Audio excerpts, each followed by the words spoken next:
21 April মঙ্গলবার বেলা ৩:১০ Dhaka chief metropolitan magistrate আদালতের চতুর্থ তলায় ৪ নম্বর আদালতের সামনের বেঞ্চে বসে ৪৬ দিনের সন্তানকে দুধ পান করাচ্ছেন এক নারী।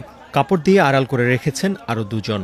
বেলা ৩:১০ দিকে এক পুলিশ কর্মকর্তা এসে আসামিকে হাজতখানায় নিতে চাইলে কেঁদে ওঠেন তিনি। এ সময় আইনজীবী ও নারীর সঙ্গে থাকা ব্যক্তিরা পুলিশ কর্মকর্তার সঙ্গে তর্কে জড়ান। ৫ মিনিট পর তাকে হাঁটিয়ে সিএমএম আদালতের ৪ তলা থেকে নামিয়ে হাজতখানায় নেওয়া হয়। এ সময় কাঁদতে থাকেন তিনি। ওই নারীর নাম শিল্পী বেগম। তিনি ওয়ার্ড যুব মহিলা লীগের একজন নেত্রী। জুলাই গণঅভ্যুত্থানের সময় রাজধানীর তেজগাঁও থানায় বিস্ফোরক আইনের একটি মামলায় গ্রেপ্তার দেখিয়ে তাকে কারাগারে পাঠিয়েছেন আদালত। ঢাকার অতিরিক্ত চিফ মেট্রোপলিটন ম্যাজিস্ট্রেট আওলাদ হোসাইন মোহাম্মদ জুনাইদের আদালত এ আদেশ দেন। এর আগে আসামিকে কারাগারে আটক রাখার আবেদন করেন মামলার তদন্তকারী কর্মকর্তা তেজগাঁও থানার উপপরিদর্শক শেখ নজরুল ইসলাম।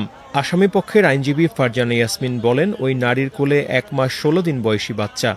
আদালতে বলেছিলাম যে তার যেহেতু সিজার করে বাচ্চাটা হয়েছে, তার ক্ষত এখনো শুকায়নি, তাকে প্রতিনিয়ত ফলো আপে রাখতে হচ্ছে এবং একটি ছোট শিশু বাচ্চা যে তার মায়ের উপরেই নির্ভরশীল, মায়ের দুধ ছাড়া তিনি অন্য কিছুর উপরে নির্ভরশীল না এবং খাইতেও পারবে না এবং তার জীবন ধারণও একটি অনিশ্চয়তার মধ্যে চলে যাবে এবং এইটাতে শিশুর জীবনে ঝুঁকি আছে। আমরা এই আদালতকে আমরা এই বিষয়গুলো বলেছি এবং বলেছি যেহেতু বিষয়টি অত্যন্ত সংবেদনশীল একটি বিষয়, আমরা আদালতে যে কোনো শর্তে আসামির জন্য জামিন দিয়েছিলাম। আমরা বলেছিলাম যে প্রত্যেকটি ধার্য তারিখে আসামি আসবে এবং যে কোনো শর্তে, কারণ যেহেতু ছোট শিশু সন্তান রয়েছে, শিশু সন্তানটার দেখভালের একটি বিষয় রয়েছে। এখন বর্তমান যে পরিস্থিতি, দেশের পরিস্থিতি এবং যে আবহাওয়া এবং যে হামের উপক্রম দেখা যাচ্ছে এবং বিভিন্ন ধরনের সমস্যা রয়েছে, এগুলোর মধ্যে এত ছোট একটি শিশু, তাকে এই মা জেলখানায় নিয়ে গেলে এই শিশুটা কিভাবে বেড়ে উঠবে, কিংবা যদি নাও নিয়ে যায় বাইরে রাখে, তাহলে এই শিশুটা দেখভাল কে করবে? একটি অনিশ্চয়তা মা এবং শিশুর জন্য।